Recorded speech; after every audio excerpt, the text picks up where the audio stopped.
All right, so Arcane Season 2 Act 3 has just dropped, and I just finished it. What do I think about it? Was it worth it? And what is my rating? So, if my ratings mattered at all, I would give it a solid 9.5, if not a 10 out of 10. I thought it was phenomenal from start to finish.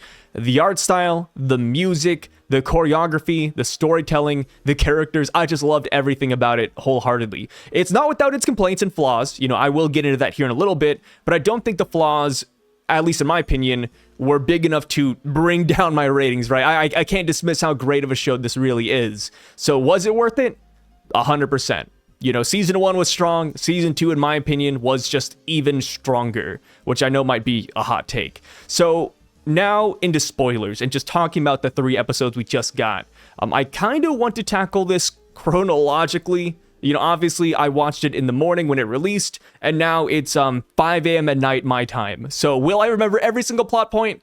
Probably not, but I do just want to tackle the big stuff episode by episode. So, episode 7. I was shocked. I tried to avoid spoilers, and I was kind of successful at it, but hopping into episode 7 and seeing Ekko in a parallel universe blew my mind. I love parallel universe stories. It's one of my favorite tropes and cliches in the genre. I don't know why, don't ask me, but just seeing how things could have gone differently if just 1 or 2 events changed, it always breaks my heart. So seeing Ekko in this universe with Powder, with his friends, with his, stepdad, dad, I was living life, dude. But my one complaint, this might be a hot one, but I think that we should have gotten more Ekko before this scene. Because in Season 1, it's established that Ekko likes Powder. He likes Jinx, right? He wants to save her, but he can't. She's too far gone by that point. And then Season 2, we see Ekko in the very beginning. The Hex Gate explodes, he gets into this parallel dimension, and then we don't see him for like 5 episodes up until this point. And I love that Ekko got so much shine and polish in these last 3 episodes, but at the same time, I kind of wish we spent more time with the guy, I was like, dude, I love this for Ekko, but also, I feel like the emotions would have hit harder if we had more Ekko and Powder scenes leading up to this, right? We see Ekko try again and again, or maybe Ekko, spends time with Vi and Caitlyn and adds his input about the whole Jinx situation during all of this.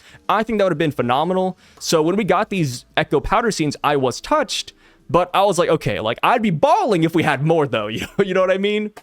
So yeah, that's my main takeaway from this. And also, I think there is a lot of beauty in subtlety when it comes to storytelling, right? The characters don't have to say why they're doing X, Y, or Z for you to understand it and appreciate it. But again, for Ekko, because we didn't spend a lot of time with them here in Season 2, and I would argue even in Season 1, I kind of wish we got more, in-your-face storytelling with the first episode we get here. And that's mainly because Ekko kind of has everything he could ever ask for in this parallel dimension. Yes, it's not real. This is not his timeline, but everything's here for him, right? The only downside that I could just think of off the top of my head is that Vi is not around. But even then, Ekko and Vi, they talked in the past when they were kids, but that's kind of it. And even Ekko didn't seem too heartbroken about Vi being dead here. Outside of Vi, he's kind of just living his life. And he wants to just go back to his reality, which I kind of understand. But at the same time, it's like, he doesn't know what's happening right now, right? We look at it in hindsight. We're like, oh, Ekko, he wants to go save Jinx, and he does save Jinx, and I think the payoff is worth it. And he also goes and stops Victor, and that's huge. But Ekko, in episode 7, doesn't know that any of that's happening, right? Last he saw, the Hex Gate exploded, and here he is. So for all he knows, he could have just gone back and everything is just dandy or didn't need him. So I kind of wish he explained his motivations as to why he felt so strongly about getting back to his timeline. I get it, right? This, he doesn't belong here, but he does have everything. I mean, hell, Heimerdinger, dude. Freaking Heimerdinger's like, yeah, I've been here for 1,060 days, and I'm just kind of chilling, playing my guitar, dude, playing my banjo. I was like, I was waiting for you, brother. But, now that you're here, we're just chilling. And then, Heimerdinger, like I said, Heimerdinger's kind of okay with this parallel universe, right? He only started wanting to go back after Ekko showed that he wanted to go back. So I thought that was kind of funny. I find myself more in the Heimerdinger camp of things here. Just life is good, bro. Silco's good, Vander's good, everybody's good. The only downside is that Vi is dead. But even then, you know, I feel like if you're to hold Vi at gunpoint and ask, you know, pick the timeline, I think Vi would want a timeline where just everybody's happy and healthy, right? Like, dude, if you look around Zaun in that parallel universe, my God, they're living the best life out there. You got people, you know, healthy in the underbelly, you know, Piltover's over here just collaborating with these guys. I'm like, yo, this is a world without Hextech? My God, it's like a paradise. You know, it's like what they probably envision as heaven. So yeah, I kind of wish Ekko expressed like why he wanted to leave more so than anything. I think that's my main complaint, my main takeaway. And I do wish we had more scenes of Ekko and Jinx not working up until this point to see that, you know, he really struggled to leave here.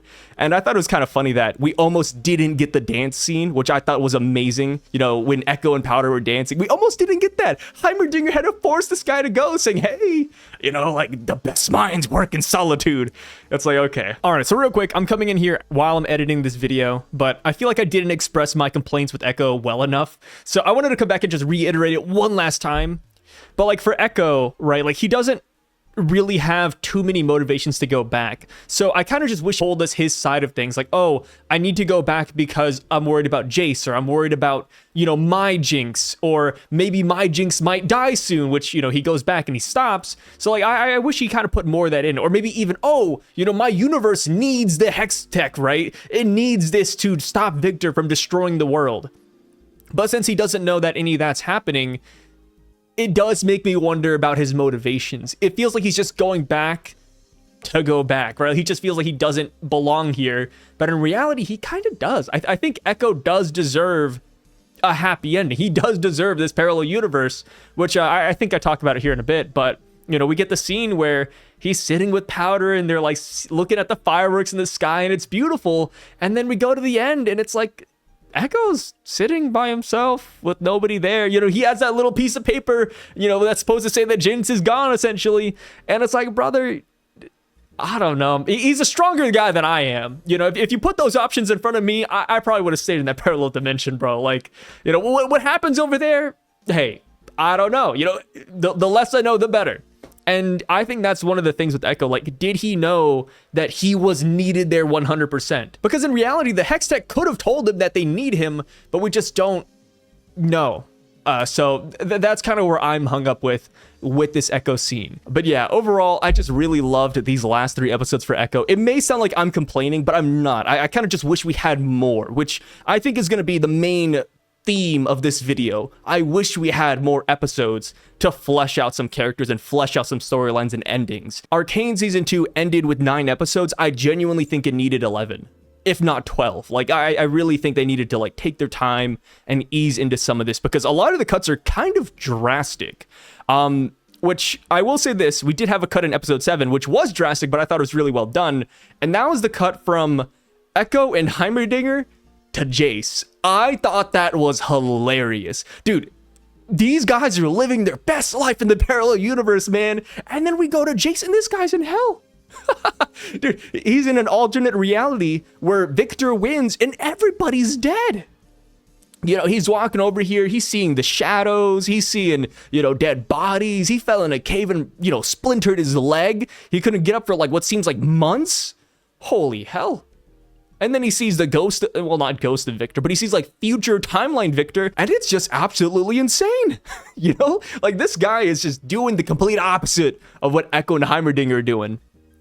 And I think, you know, going back to part 2 of season 2, I think this perfectly explains why Jace killed Victor, right? 1, Victor kind of asked him to from the future timeline, and 2, he saw the outcome, right? If Victor wins this war, everybody's gone. Life as they know it is, you know, kaput. So I really love that how they put Jace into perspective. You know, catch us a week ago, people were making fun of Jace. People are like, oh, I hate this guy, you know, freaking kill him. And then this time around, you know, nobody's saying anything about Jace. You know, they don't want to backtrack too hard. They don't want to backpedal. So, you know, Jace, justifiably so, destroyed Victor, which now brings us to episode 8. So Jace, Heimerdinger, and Ekko make it back to the present timeline. Oops, did I say Heimerdinger? I shouldn't have said that because that guy's dead. Heimerdinger in my opinion, got the silliest outcome out of everybody, you know? This guy, well, granted, we don't really know the importance of it. You know, he was like, hey, Ekko, give me 1 second. And then he ran out and plugged some things in. And we're supposed to assume that the things he plugged in is what allowed Ekko to go all the way back to his timeline, right? Without Heimerdinger sacrificing himself, Ekko would not have made it. They don't really say that verbatim. You kind of just imply it. But Heimerdinger is just dead. Nobody really cares. Nobody asks where Heimerdinger's at. You know, I thought that was hilarious. You know, Jace didn't say anything. Ekko didn't say anything afterwards. Vi didn't mention. Well, Vi doesn't really know him. But yeah, like nobody in the council says anything. It's just like, oh, Heimerdinger's gone, dude. Yeah. Oh, well, to be fair, though, we didn't see Heimerdinger explode. So there is a chance that Heimerdinger is still alive and he's in like an alternate timeline again. You know, maybe it's like, oh, it's a proximity thing. You know, he was outside of the bubble, so now he's outside of a different timeline or, you know, in some weird dimensional space. So yeah, Heimerdinger could make a comeback eventually in some other series, but I just think it's funny that nobody's really talking about him. You know, even like hopping online to see the discourse around him, nobody really cares, man. You know, everybody's just focused on Ekko and the boys, and I totally understand. So now, you know, going back to episode 8, Jace makes it back, Mel makes it back as well, and Mel got a bunch of badass, you know, coven witchy powers, right? She's got her golden magic going on, and I thought that was awesome. Of course, we don't really know too much about her situation still. You know, the Black Rose is still entirely shrouded in mystery, even up until the finale of the season, which is what makes me believe that, you know, whenever we get a spin-off series or another series in this universe, they will just dive more into that, right? They're just simply setting it up here, and then later on, we'll just fully tackle it. But yeah, Mel shows back up, Jace shows up, and Jace kind of starts accusing her, like, hey, you could have saved more people, dude. And then Mel's like, I didn't really know what the hell was happening back then. And before they fully get into this fight, Victor shows up. You know, Victor survived the blast from last act, and he is here as this... it's like one of his cult followers turned into a white porcelain enemy. I don't even know what to call these guys, like dolls in a way. Yeah, they're like white dolls. So Victor shows up, he kind of flexes his strengths, and the guy is pretty much overpowered. And even though Jace and Mel destroy the doll, Victor is surviving in some, like I said, interdimensional space. Like, this guy's essentially unkillable without hex tech. So yeah, we have this whole war going on now. Jace is telling them that in a few days, Victor will come down with an army, and if they lose, the world as they know it is doomed. Which always kind of makes me wonder. We do know that the League of Legends world in Runeterra is much bigger than just Piltover and Zaun, so I kind of wonder if other countries heard about this or if they'd even care. And I also do kind of wonder what the other countries were like if Victor would have won, right? In that alternate timeline that Jace was in, what is of Ionia and Noxus and all these other places? Are they also affected by Victor's victory, or are they just chilling in? This is just a Piltover and Zaun situation. But either way, we get a pretty interesting scene where Piltover has to collaborate with Zaun to fight a greater threat. And I've seen a lot of people complain about this one, because in season 1, Zaun versus Piltover was one of the main running themes, and then in season 2 we had a couple of skirmishes between Zaun and Piltover again, where we're trying to crack down on crime, find Jinx and all that good stuff, and then people are like, damn it, it's the Piltover people, the Piltover cops are doing it again. So we had this whole cat and mouse thing, and people didn't like how this concluded, where we all just ended up joining hands, and then by the end of the series, we had, like, I think, I forgot her name, dude. I'm sorry. They, like, never say it. But that one girl with, like, the one arm and one mechanical arm, she's, like, a part of the council now, and people are like, oh, she's a diversity hire. Like, the only Zaunite in the room? How dare they? And it's like, I mean, it's kind of whatever. Like, that's how humanity is, right? We fight each other until a bigger, badder guy shows up threatening to destroy the world, and then guess what? We gotta be grown-ups and hold their hands and fight this guy. Of course, I think, obviously, the Piltover and Zaun situation is not finished yet. I feel like if we ever come back over here, we're going to see that there's still, like, issues integrating Zaunites to Piltover or vice versa, or just crime in general. I don't think it's completely gone because of this, but I do think this is the first step into a more peaceful future, right? It's a step in the right direction. Again, like I said, it could have been one of those things that gets more fleshed out if we had 11 or 12 episodes, but that's besides the point, right? I think they do kind of want to leave it up in the air because we have, like I said, so many characters in Zaun and Piltover that we just have not met yet, right? Ezreal, Janna, we got Urgot, Dr. Moon. Like, we got so many random people that this Piltover and Zaun storyline could continue later on and still make sense, right? I think it's smart not to just close it off and tell us exactly what happened just yet. Outside of that, episode 8 also had the infamous Caitlyn Vi sex scene in the prison cell. So Vi goes down there to save her sister. She opens the jail cell. Jinx tricks her and says, hey, no saving me. I'm out of here, dude. I just caused nothing but problems. And then she locks Vi in the cell. Caitlyn comes down and she says, yep, I thought this would happen. I sent all the guards away. You're getting really predictable. And that is when they start making out. And dude, I'm not talking about smooches on the cheek, brother. They are full on eating at a buffet over there. And, I love it. As a #1 Caitlyn fan, I was a huge fan of this, dude. Caitlyn Vi, I think if I were to pick favorite characters in the series, these two, 100%. I just love their dynamic. I love their relationship. I think Caitlyn's super badass. Same with Vi. So yeah. Seeing the sex scene, it might have been jarring for some people, but me, I was eating it up. I do get one complaint though, in that this relationship kind of took a backseat in these 3 episodes. And again, like I said, if we had more episodes, I think they could have expanded on this. But overall, I think this is pretty much the pinnacle of it. It feels like you're playing a video game where you can have sex with the character, whether it's Baldur's Gate 3 or I'm trying to think about another good game, like Metaphor or like a Persona game, something like that, right? Where you build up these bonds. I feel like Caitlyn and Vi right here maxed out the bond, right? People were upset that we didn't see more of it, but I'm like, yeah, like where do we go from here, right? Like they're essentially a thing now. Nothing's gonna break them apart. They're reading each other's movements at this point. Like they don't even care if they sleep around a little bit. Like guys, it's done. It's completely done. It's wrapped up. So yeah, I love the scene. I thought it was really impactful. And moving on now to the final episode, we got Mbessa. And, coming off of Act 2, you might have seen me complain about Mbessa. Because in Act 2, Mbessa was getting dog-walked every other second. And I love Mbessa. I thought she was a badass. So seeing her in Act 2 lose to Vi, lose to Warwick, I was like, okay, yeah, she survived, right? Sure. But that's not a win. Mbessa looked like a chump in Act 2, but in Act 3, the minute Mbessa put those runes on, bro, and had that shield, badass. So I love that she finally got her chance to shine here as the main villain. I think it fits really well with her. Victor as another main villain I thought was really cool. I really liked his design here. Going into this, I just kept on thinking about Prototype Victor and Victor from League of Legends, but the Victor we got here, dude, that could be an ultimate skin in League. My God. Yeah, the whole design is awesome. And then we also have his porcelain army with Warwick at the helm of it. I thought that was also cool. And, alongside all of these things he brought to life and under his control, one thing we got on the side, and one main villain we didn't really see in the final act, is Singed. Dude, Singed did his job. He brought Warwick over here. He put in the, I don't even know what to call it, like the green liquid. Sorry, I'm just like blanking on it. But he put that into Warwick, brought him back to life, and then Singed pieced the fuck out, dude. He was gone. He said, yep, bring my daughter back to life. I'm retiring. And I love it. Dude, this guy had probably the best ending out of everybody. I know that meme's also going around, but it's true. Like, Singed got the best ending.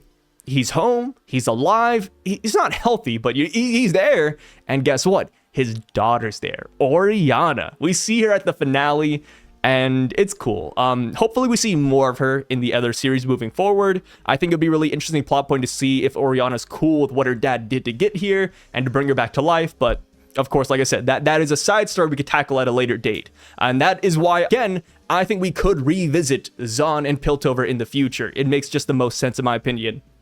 So, as far as this final battle goes, I thought it was pretty well executed at times, but also jarring at others. Because multiple times throughout this war, 1 minute it felt like, Piltover was winning, and then the next minute it's like, oh no, they're not. Noxians got them on their knees, and it's like, okay, like we're going back and forth. They're switching every other second, and I just thought it was a little bit jarring, but that's fine. It flowed either way. And now the main thing that we got is the Caitlyn and Mel scene versus Mbessa, where Jinx shows up at the very end. I thought it was awesome. Like the fight where Caitlyn loses her eye, Mel is kind of using her powers. It was a win across the board. And what puts it over the top for me was the reintroduction of Jinx and Ekko. So when Ekko leaves his parallel dimension, the first thing he does is immediately run to Jinx and saves her from blowing herself up. Great. I love that we could see him just rewinding time like 50 other times just to get the right dialogue options to talk Jinx off the cliff. And what I thought was beautiful was the fact that Ekko used Powder's words on Jinx, and that is what got her to step back. Phenomenally executed. And I have seen people saying that they don't like that Ekko saved Jinx here only for Jinx to immediately pull the grenade in the next episode. I heavily disagree with that because, you know, when you think about suicide in general, there's two very different types. There's one where it's like, oh, you got no choice, you got nothing to live for, boom, you're gone. That's what Jinx was going to do originally. Ekko stopped her. And now the death scene, or quote, death scene we get in the finale, Jinx is not thinking about that at all. She's doing that actually to save her sister. You know, she's doing it for a reason.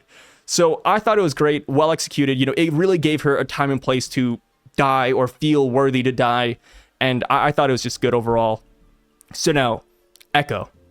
Ekko steps in, you know, after Mbess has been defeated, he has to tackle the big bad villain because Jace can't do it alone. You know, Jace is trying, he's trying to talk sense into Victor. Victor's just not listening. He has an army of like 1 million porcelain robots. I don't know where the hell he got all these guys, dude. I mean, I don't know what Noxian soldier in their right mind would say, hey, I want to be one of those, right? Because Victor was like, hey, I'll transform your troops into these things only if they're willing. And it's like, okay, I wouldn't be willing, dude. You know, Victor's over here controlling these guys. It erases their face and personality. I'm like, dude, there's no benefits, bro. Like, unless you just want to be like really strong cannon fodder, which I guess is better than just being a guy in the battlefield who dies in 2 seconds. But it's like, yeah, it's like, it's not the best option in my opinion, but whatever. But yeah, that's like besides the point. Jace loses the battle. You know, obviously he can't win, despite future Victor kind of trying to push him in the right direction. Despite his new hammer, he just can't do it.